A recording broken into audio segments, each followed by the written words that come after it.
Bonjour à toutes et à tous et bienvenue dans ce nouvel épisode de Des livres comme des gourmandises, la mini web-série de la médiathèque Albertine Sarrazin, dans laquelle chaque semaine je vous propose de découvrir 3 de nos nouveautés du mois en cours, dont nous allons démarrer tout de suite. Et le premier ouvrage que je vous propose de découvrir cette semaine est un polar, un thriller, d'un auteur français, Nicolas Begley, paru donc en 2021 aux éditions XO, et ça s'appelle Le passager sans visage. Le passager sans visage, il faut savoir qu'en fait c'est le tome 2 d'une trilogie, le 3 n'est pas encore paru. Le premier tome s'appelle Dernier message. Nous ne l'avons pas encore, mais ça ne devrait pas tarder. Toutefois, ça ne doit pas vous empêcher de lire le tome 2 parce que vous pouvez les lire séparément si vous le souhaitez. Donc en fait, on va retrouver la même héroïne que dans le précédent, qui est une inspectrice qui s'appelle Grace Campbell. Et en fait, cette inspectrice, au début de ce roman, trouve un message chez elle, enfin devant chez elle, un message qui lui dit « Tu n'es pas seule à chercher ». Elle est de suite assez inquiète car en fait, ce message va la pousser à aller fouiller dans les tréfonds de ce qu'elle a toujours voulu oublier. C'est-à-dire que quand elle a été petite, elle a été enlevée et torturée. En fait, il semblerait que cette histoire refasse surface et qu'il faut qu'elle élucide ce mystère. Peut-être même qu'elle assouvisse une vengeance, pourquoi pas. Voilà, c'est un roman qui va vous tenir en haleine du début à la fin, car il y a vraiment un très grand suspense, on est très très pris dans l'histoire. Et en même temps, c'est un roman qui va aborder un petit peu des choses de notre société, avec l'évolution de notre mode de vie, les dérives de notre système, le fait qu'il y ait de plus en plus de gens très très riches et de gens très très pauvres, et puis bien évidemment les réseaux sociaux, leur place dans notre vie. Voilà, donc c'est un roman très actuel et donc fort intéressant à la fois pour les thématiques qu'il aborde et puis surtout pour le bon suspense qu'il développe et qui vous tiendra donc accroché à votre livre jusqu'à la dernière ligne. Le deuxième roman que je vous propose de découvrir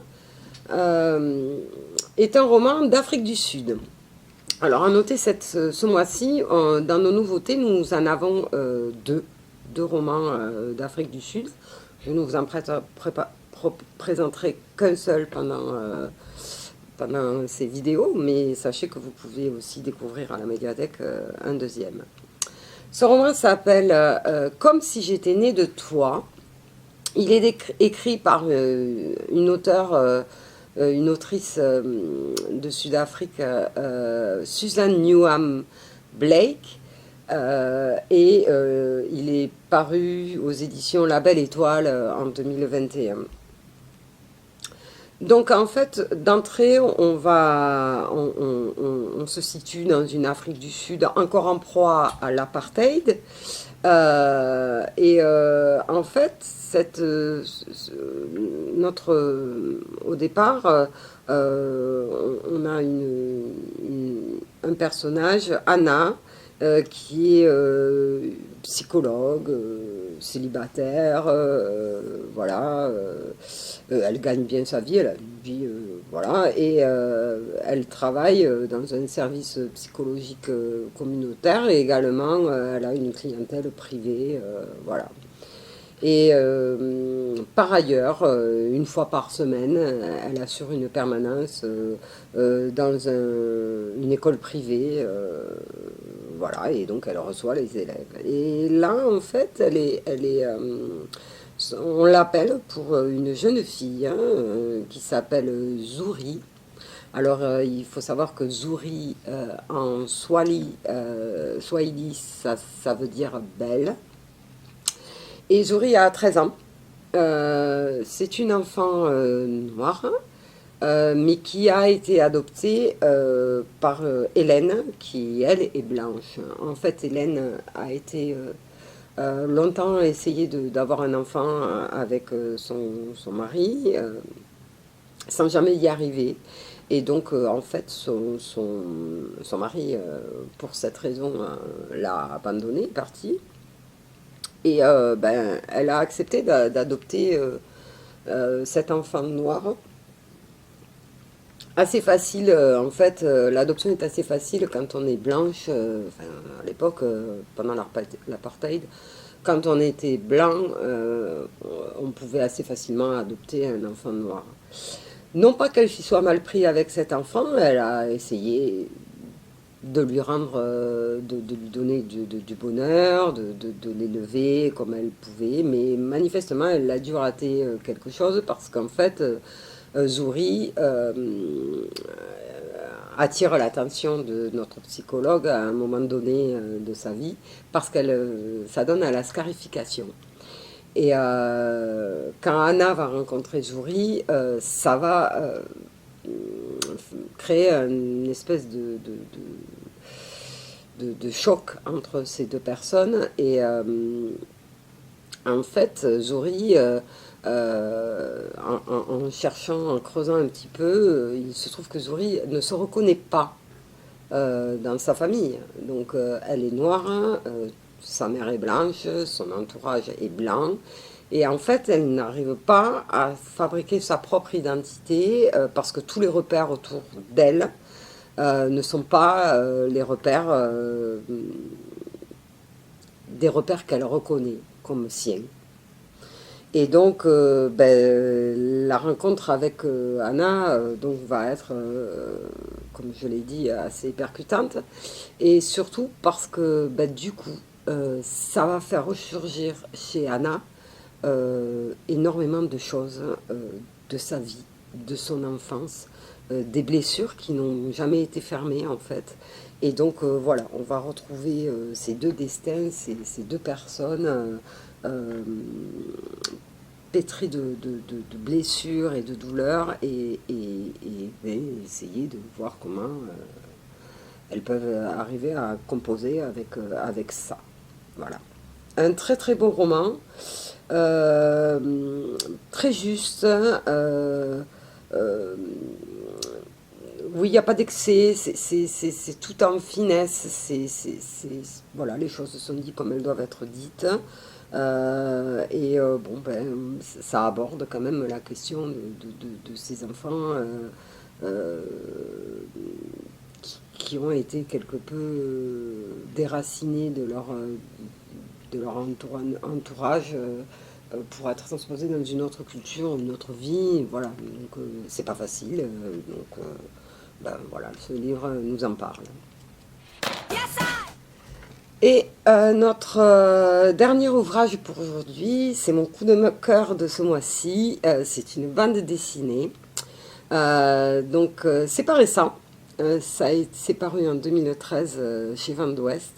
C'est une bande dessinée d'un auteur qui s'appelle Chabouté. On ne va pas confondre avec le chaboté. Et ça s'appelle Un peu de bois et d'acier. Et de quoi nous parle cette magnifique bande dessinée? Eh bien, en fait, d'un banc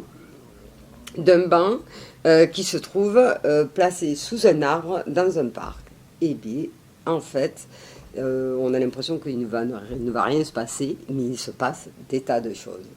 En fait, sur ce banc, tous les jours, on a des gens qui passent, jour et nuit, qui passent, qui s'y arrêtent, qui vivent. Donc, un monsieur sans domicile fixe qui vient dormir la nuit sur ce banc et qui se fait régulièrement houspiller par le policier qui passe. Des adolescents qui viennent graver leur prénom sur le bois du banc pour immortaliser leur relation amoureuse. Quelqu'un qui vient attendre sa chair et tendre. Quelqu'un qui vient lire du Barbara Kirkland sur le banc. Voilà. Tous ces personnages vont venir, mais pas qu'une fois. On les voit, ils se croisent, ils se recroisent, ils reviennent tout au long des saisons, tout au long on les voit donc grandir, vieillir, changer au fur et à mesure du temps. Et en fait, donc, si vous pensiez que ce petit banc au pied de cet arbre, n'avait rien à vous raconter, et bien vous vous trompez. Il a des milliers d'histoires à vous raconter, toutes plus savoureuses les unes que les autres, et c'est ce que vous propose de vous raconter cette formidable bande dessinée. Voilà, écoutez, c'est tout pour aujourd'hui. Je vous retrouve la semaine prochaine avec un nouvel épisode de notre web-série. Et en attendant, je vous souhaite une très très bonne semaine. Au revoir.